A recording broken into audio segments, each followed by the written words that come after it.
We want to live and work in a place that is attractive to us, that we have a sense of pride for. An Odessa nonprofit's vision to transform how West Texans see art. A documentary spotlighting Odessa is set to premiere at the end of April. News West 9 had the chance to sit down with the makers of the film ahead of its release. There we go. Hi, everybody. Hello. It's good to see you. Hello. Seeing y'all. Okay, I like your background. That's real. That's real. Have you read all of those books? Of course I have. Naturally. Really hard to do because being a former librarian, I want everything alphabetized and by genre. So it was a struggle to be okay with this. But then once I was like, oh my God, it's beautiful. Tatum, have you met Clyde? No, I haven't. Hi, Clyde. Hi, Tatum. How are you? I'm great. How are you? Oh, I'm alive and living. We're out here in Dallas. And you know, if that's great. At this point in the state of affairs, we're all up. Yeah. We're happy to be alive. Exactly. Right. Exactly. Tell me your role with this project. Me? Yes. Oh, I shot and edited the project. He makes it sound so simple, but he made Matt and I look good and smart, and he really showcased the beauty of our community, which was, he did a really good job at selecting the shots. Well, we had some ideas of the shots that we wanted. Clyde went out and said, hey, I got this, or I have this idea, or I've been standing on a corner downtown Odessa for like 3 hours. And Yeah. So Clyde really got into the project. Randy really came up with the idea and just sort of floated it out one day. And I said, sure, I'll help. So I wrote and produced the piece along with Randy. And I learned a lot doing it too, just like these guys. And probably one of the most exciting things that we did as part of the piece is the three of us went to Philadelphia, where the artist studio is. And so in this piece that's airing on Base and PBS, you actually get to see a little bit of the piece from the artist's perspective. So you get to see his workshop. You get to see kind of his really inner madness or inner genius. He has this old walk-up brownstone workspace. And because this piece was so huge, a little bit of a spoiler, he actually hung the metal part of the installation from the outside of his building. So I think the three of us getting to see that in person before it was even loaded up and sent to Odessa was a really neat side of the project. That's really cool. Okay, Randy, this has kind of been your baby since you've taken over, with the Art Council, and you've been part of it from its inception to now.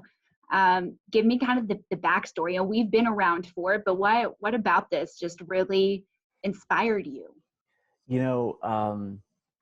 When, like you said, when I first started at Odessa Arts back in 2014, and we started putting a public art master plan together, we wanted the community's input because we want the public to weigh in on public art.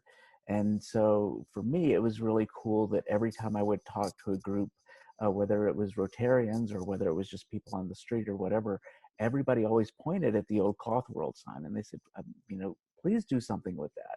And I like to say that I was so green in the job and so naive. I was like, why not? Let's do it. What makes this art installation, what about it makes it special? So much so that it warrants a documentary. I mean, you could make a story about anything, but what about this one? What was special about it? Well, for one thing, it's the tallest lighted public art installation in the state of Texas. So I think that in itself would merit it. But it's not something that was just built new from the ground up. We took a piece of Odessa history that people were invested in and that was crumbling and would have eventually fallen apart. And we reframed that and reinvented it as a new piece to last for generations to come. What has been, and any of y'all chime in, what has been your favorite part about putting this project together and really getting to know this spire and its story in a very intimate way? What about it is your favorite part, if you had to pick one? My favorite part was seeing how bad a condition it was in. I mean, there were I-beams that were literally rusted through. Thing that I'll remember the most, and there was a lot of memorable moments, but at one point where the structure was tented and they were doing all of the lead abatement and stuff, and I did a site visit and the contractors were there, and I had my little hard hat on and I had my safety vest on, and they were up at the very top, looking at the very, very top of it, and somebody said, "Well, do you want to climb up there?" And I said, "Give me a harness right now because I will change my mind in 2 minutes." Uh, and they got me my harness and I climbed all the way up 86 feet to the top of the structure. And I got to stand there and touch the structure and look down and actually really feel the magnitude of what we were doing. What about this has been your favorite part? I think that I feel so much pride for Odessa, living and working in Odessa. Not only that we have something that was created by a world-renowned artist with local support and local funding and private donors stepping up, but when I watched the documentary on my TV for the first time, like on the big screen, I felt so much pride to see a local project be highlighted, especially on a platform like Basin PBS and News West 9. It just filled me with a sense of pride to see beautiful shots of art in and around Odessa, beautiful scenes of Odessa. And I think that for someone who might see the piece that's not from here, I think they're going to look at Odessa through a different lens. And that just fills me with so much pride.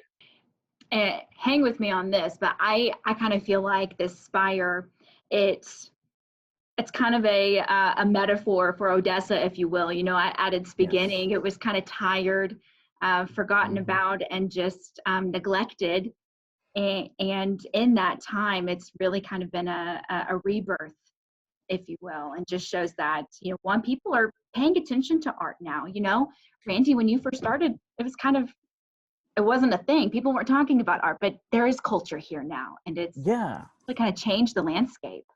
It has literally changed the landscape, and it has also metaphorically changed the landscape. You know,